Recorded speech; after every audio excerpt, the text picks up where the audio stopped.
What is going on, guys? So today we're going to be talking about the Marauder Mini Clone from AliExpress. This cost me around 22 euro, and honestly I think it's worth a lot less. The build quality is pretty terrible, and there are a lot of other things to this device that make it very difficult to recommend. So let's go ahead and take a look at everything this has to offer, and then you guys can decide if you would get one or not. All right, so this is running the latest Marauder firmware. Okay, this has the latest features as well as some of the new flock sniffing features, right? So we've got flock sniff and flock war driving as well. So I don't have any flock cameras near me, so that's not gonna work, but let's go ahead and take a look at some of the features, hardware features that this thing has. At the top, we have our GPS antenna and we have our Wi-Fi antenna, both SMA. On the left side here, we have our SD card slot and our power switch. You can see how much that SD card protrudes there. It does make it easier to remove the card, but I don't know, I get very picky when it comes to things like that. It could easily been fixed with a little bit of a wider case. I don't think the design was very well planned for that. The power switch is decent there. We have our 4-way directional joystick there, and if you push it, it's our select button.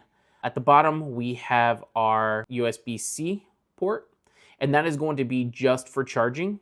We can't flash different firmwares to this device without doing it the harder way.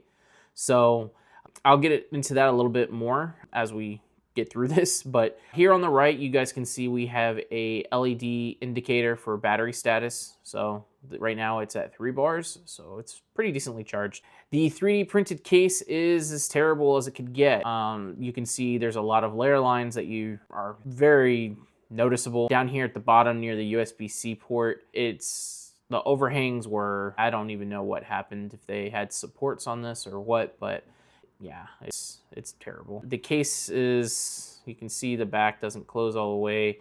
And what really got me is you can see here the screws that were tightened a little too tight, and they kind of pushed the 3D printed case forward a little bit. So it's not the end of the world, but it definitely could have been better if they just put some inserts in, threaded inserts to help with that. But yeah, so let me go ahead and open up the back of the case, and we can see the battery and the board and the GPS and all that stuff. All right, so we are gonna go ahead and unscrew this back case. This is just the battery cover where it houses everything. And I like to use a manual screwdriver for this just because it's 3D printed and there's no inserts for this to protect the plastic.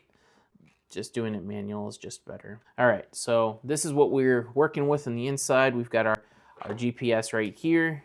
That's our GPS module. We're running an ESP32 room. We have our battery management there. If we push the button in here on the inside, that's our LED indicator that we saw on the opposite side. And then we have our battery, and I believe that is a 700 milliamp hour battery. It's very small, but very compact as well. So that's where it sits. Now, if you are wanting to, and this is what happened with me, my soldering was done pretty terribly. So one of my connections was disconnected. So I had to resolder the battery. And I tried to, because the USB port is only charge only, I tried to flash firmware through the SD card slot by updating it via Marauder, but obviously that didn't work. So what you end up having to do is there are some pads here that you will need to solder header pins to, and then use a UART to USB adapter to flash from the computer to the device itself in order to get Marauder back. Okay, so this device is only, if you want to keep it simple, this device is only compatible with Marauder. And honestly, I would probably keep it that way, as, I mean, there are other devices that are better that run other firmware that cost less money. So just keep that in mind. If you want, you can purchase this on AliExpress. There's a bunch of different sellers. They all are going to be the same exact device. They're going to use the same board and everything like that. So just keep that in mind. I can't really recommend it otherwise. So if you're on a budget, I would still try to look elsewhere. But if you absolutely want a Marauder Mini Clone because you can't afford or can't get your hands on the actual Marauder Mini, then I would give this a try. But if not, and you can try to find something different, I would recommend to go that route. My recommendation is to just stay away from it, honestly. As good as the firmware is, nothing really has changed over the years with this, to be honest, and it is very basic. There are other devices that you can put better firmware on, and I'd recommend going that route, okay? So anyways, that's gonna be it for this video. It was pretty quick. If you guys have any questions, please leave them in the comment section below. If you guys liked the video, please leave a like and subscribe if you haven't. It really helps me out a lot. I'm really close to that 2,000 subscriber count, so please hit it and help me out.